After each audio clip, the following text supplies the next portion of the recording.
together. So I know the honourable member for Battle River Crowfoot is halfway through his remarks, and I'm sure he'll keep his remarks germane to the question at hand. The honourable member.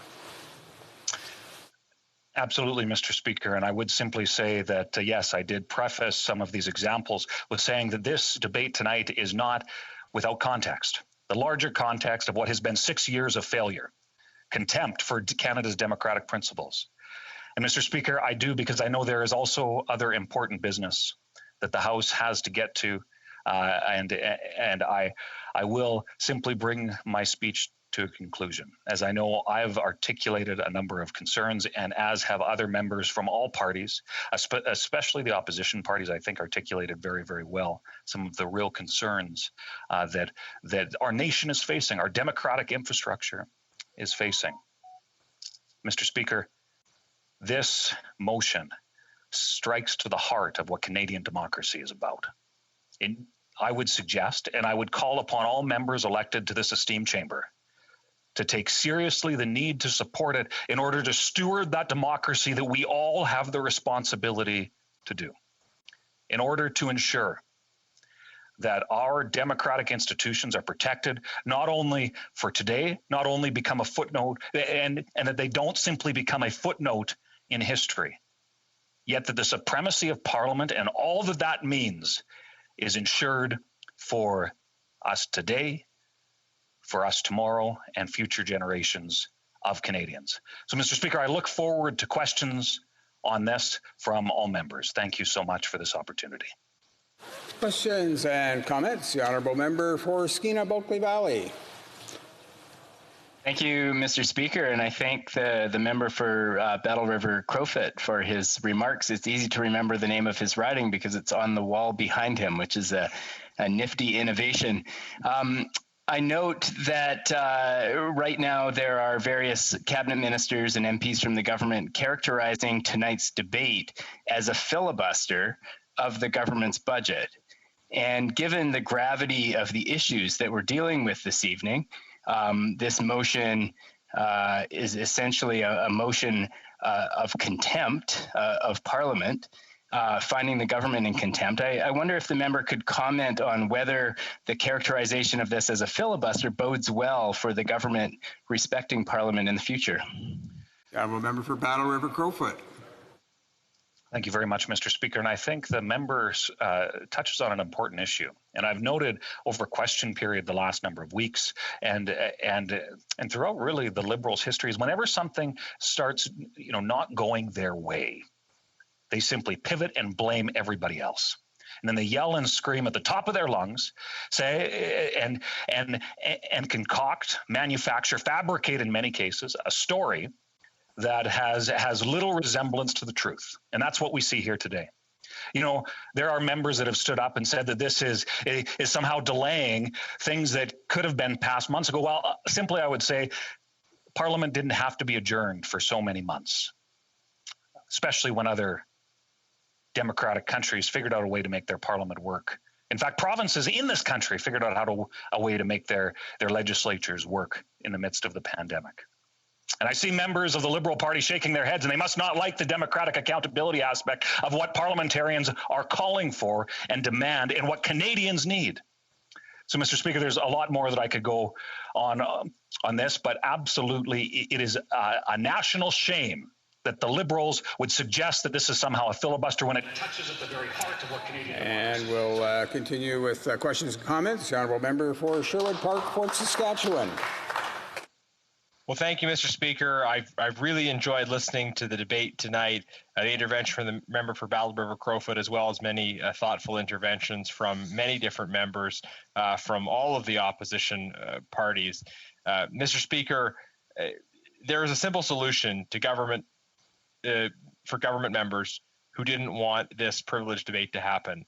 They could hand over the documents. It's not as if the government defied one order of the House. There were 3 consecutive orders which repeated the same demand. And in at least one of those cases, Liberal members of the Canada-China Committee joined in making that demand. So if the government's frustrated that we're having this conversation tonight, they only have themselves to blame. All they have to do yet now is say, okay, we will abide by the ruling of the Speaker. We will recognize the authority of Parliament. We will hand over the documents in a secure way to the Law Clerk and Parliamentary Council. So I would implore the government again, none of this has to happen. None of this is what anybody here wanted. We are imposing necessary consequences to defend the rights of Parliament.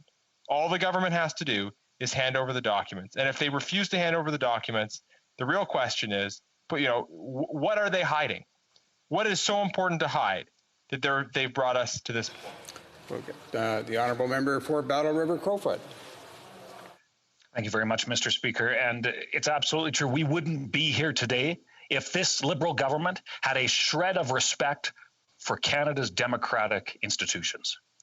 Mr. Speaker, I think that it is, again, a national shame that there is such disregard for Canada's institutions, members of Parliament, the will of Parliament, that they would play games, putting our very democracy at risk. So, Mr. Speaker, I think that the answer is quite simple. Canadians deserve better, full stop. And the mandate given to this Parliament after the last election was very, very clear.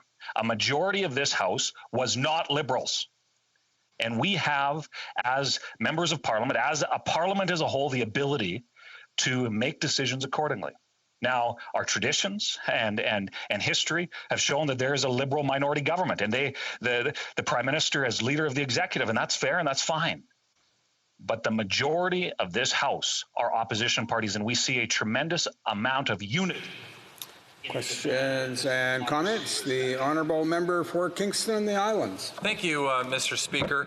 I've asked the question of several Conservative members today, and none of them seem to want to answer it. They'll try to deflect and try to suggest why it's still the government's fault. And this member's speech never once spoke about the president of the Public Health Agency of Canada, despite the fact that he's the one that's being called before the bar to be properly lectured to by you, the chair or the speaker, and to be required to, who's the one that's being summoned before Parliament should this motion pass.